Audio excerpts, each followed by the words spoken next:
Hello everyone, कैसे आप सभी लोग। आई होप कि जितने भी साथीगण हैं सभी अच्छे होंगे। गाइस, आज की जो इम्पोर्टेंट अपडेट्स है बेसिकली बात करेंगे आज आपके लिए जो डीएसएसबी में आपकी junior assistant LDC stenographer junior stenographer assistant grade 1, ठीक है, जिसमें टोटल ओवरऑल एप्लीकेशन थी। इसमें डिपार्टमेंट अलग अलग पोस्टें थी, लेकिन टोटल एप्लीकेशन आपकी निकाली गई थी 2354 पोस्टें इसमें ओवरऑल रखी गई थी, ठीक है, जो आपको स्क्रीन के ऊपर भी दिखाई दे रही है साफ तौर पे, ठीक है।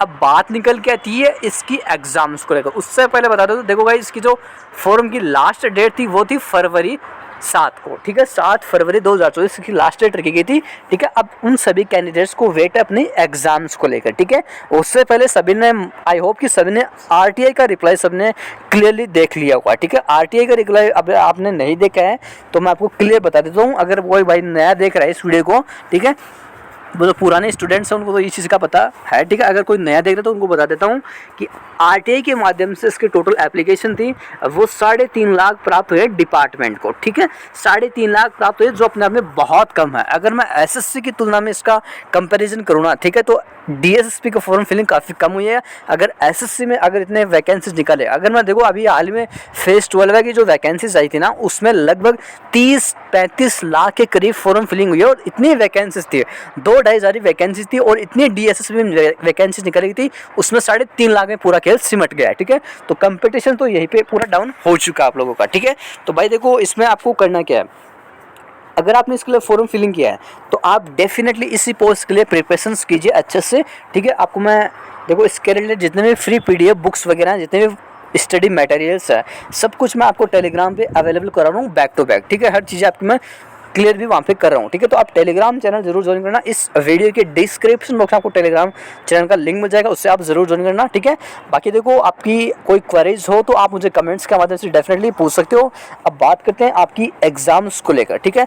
देखो गाइस, डीएसएसपी का एक सर्कुलेशन होता है कि 2 से जब फॉर्म फिलिंग हो जाए टोटल, तो उससे 2 से 3 मंथ बाद इसका एग्जाम्स का ये प्लान तैयार करने स्टार्ट कर देते हैं। मतलब 2 से 3 मंथ बाद आपका एग्जाम्स को रनिंग में ये ले लेते हैं। लेकिन अभी लोकसभा चुनाव के चलते आपका प्रोसेस थोड़ा इसमें डिले हो चुका है, ठीक है, क्योंकि आचार संहिता वगैरह लगी हुई इस चीज़ में, तो एग्जाम्स को मतलब कंडक्ट नहीं करवा पाए, ठीक है। तो अभी ये पूरा डिले हो चुका है। तो ये एग्जाम्स का जो शेड्यूल है वो आपका लास्ट जून जुलाई तक जाने की पूरी संभावना, मतलब जुलाई तक इसका एग्जामिनेशन ना वो आपको देखने को मिल सकता है, ठीक है। इसके रिलेटेड जितने भी नोटिस वगैरह है वो आपको जल्दी अपडेट्स करेगी डीएसएसबी बोर्ड, ठीक है।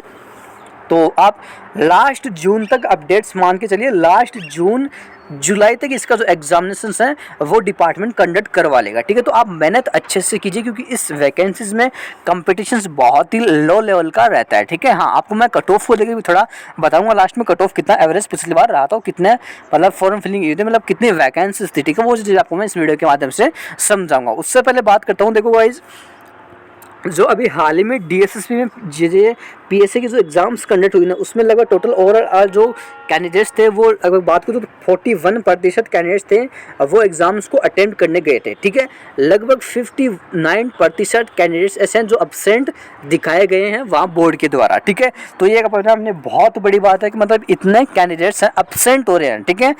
इतने मतलब 60% ही मान के चल रहा हूँ आप, मतलब 59% कैंडिडेट्स हैं वो अब्सेंट हो रहे हैं, 41 ही एग्जाम्स को अटेम्प्ट कर रहे हैं। इसके 2 रीजंस हैं। देखो गाइस, जो अदर स्टेट के कैंडिडेट्स हैं वो एग्जाम्स को देने से पहले सोचेगा कि मैं एग्जाम्स को देने जाऊँ या ना जाऊँ, क्योंकि इसके एक तो लॉन्ग डिस्टेंस होती है, ठीक है। सेकेंडली, वो पेपर का पैटर्न देखेगा, सबसे पहले सिलेबस को रीड अप करेगा कि सिलेबस, देखो इसका सिलेबस हार्ड है, हार्ड तो नहीं है, लेकिन इसमें सब्जेक्ट्स है ना वो काफ़ी ज़्यादा पूछी गई है। लगभग बात हो तो आपको मैं दिखाई देता हूँ, स्क्रीन पर देख सकते हो।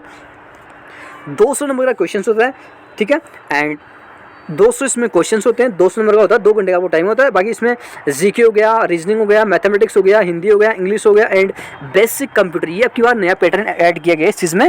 बाकी इससे पहले इसके 40 क्वेश्चन आते थे सभी के, लेकिन इस बार इसके कंप्यूटर ऐड होने के कारण इसमें 35 क्वेश्चन और 25 आपके कंप्यूटर के ऐड हो चुके हैं, ठीक है।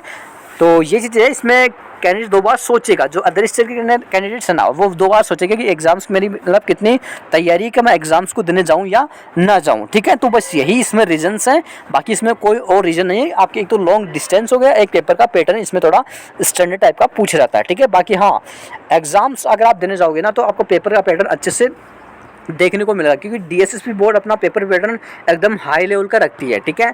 इसमें कुछ क्वेश्चंस ऐसे होते हैं तो आपको कन्फ्यूजन्स कर सकते हैं। अगर हम एसएससी की तुलना में बात करूँ, अगर मैं एसएससी की एंड डीएसएसपी की बात करूँ, अगर एसएससी में आपको पेपर पैटर्न एकदम लो लेवल का दिखाई दे रहा होगा, अगर मैं डीएसएसपी की बात करूँ तो इसमें पेपर पैटर्न थोड़ा हाइट जाने की संभावना रहती है, ठीक है। बाकी इसमें कट ऑफ पूरा डाउन रहता है डीएसएसपी में, बाकी एसएससी में इसका कट ऑफ थोड़ा हाई जाने की देखने को भी मिला हुआ, ठीक है। अगर बात करूँ CHSL में देख सकते हो, और अभी CPO का फाइनल रिजल्ट आया था उसमें भी ये चीज़ देखने को मिली। अभी GD का रिजल्ट आने वाला उसमें ये चीज़ आपको देखने को डेफिनेटली मिलेगी, ठीक है। तो भाई यही है इसमें, अगर आपने इसके लिए फॉर्म फिलिंग किया है, अगर आपने जूनियर असिस्टेंट के लिए फॉर्म फिलिंग किया है तो आप डेफिनेटली इस पोस्ट के लिए ज़रूर तैयारी कीजिए। बाकी इसके रिलेटेड जितने भी फ्री PDF बुक्स वगैरह सब कुछ मैंने टेलीग्राम पे डाल रखी है। देखो आपके जो 2 सब्जेक्ट्स रहते हैं तो जिनमें आपको थोड़ा इसमें मतलब आपको कन्फ्यूज़न, मतलब आपकी तैयारी में थोड़ा बाधा डालेंगे। एक तो होता है आपका इंग्लिश का, ठीक है, एक तो इंग्लिश हो गई, ठीक है, काफ़ी स्टूडेंट को इंग्लिश से प्रॉब्लम होती है। सेकेंडली इसमें GK GS, ठीक है।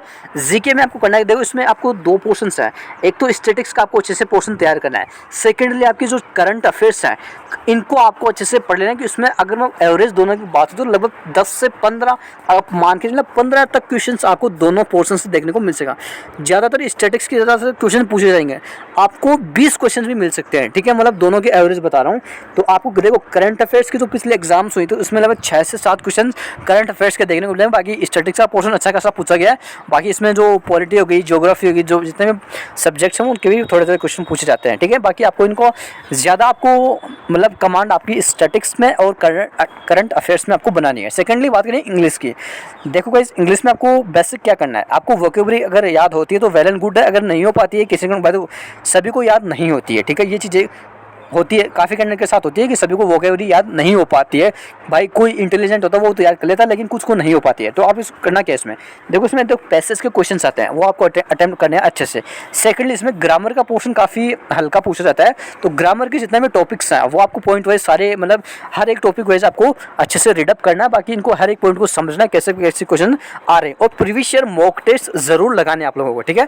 बाकी रीजनिंग हो गई, आपकी मैथमेटिक्स हो गई और हिंदी, इनका आपको पूरा पोर्शन अप ही रखना, मतलब इनका लेवल पूरा हाई रखना है। बाकी अगर आपने इसमें अगर 2 सब्जेक्ट्स हैं तो GK एंड इंग्लिश, अगर आपने इसमें थोड़ा नंबर डाउन कर दिए, ठीक है, अगर आपने इन 3 सब्जेक्ट मतलब 4 सब्जेक्ट में अप कर दिए, रीजनिंग में हो गया, मैथमेटिक्स हो गया, कंप्यूटर हो गया, हिंदी में, अगर आपने इसमें नंबर उठा लिए तो आपका फाइनल सिलेक्शन लेने से कोई नहीं रोक सकता, ठीक है। बाकी यही थी आपके लिए इंपॉर्टेंट अपडेट्स, और कोई आपको चाहिए तो आप मुझे कमेंट्स के माध्यम से डेफिनेटली पूछ सकते हैं। मैंने आपके हर एक डाउट को क्लियर करने की कोशिश की है, फिर भी कोई डाउट हो जाए तो आप डेफिनेटली मुझे कमेंट्स के माध्यम से पूछ सकते हो, ठीक है। तो मिलते हैं नेक्स्ट वीडियो में नए टॉपिक के साथ, तब तक के लिए जय हिंद, जय भारत।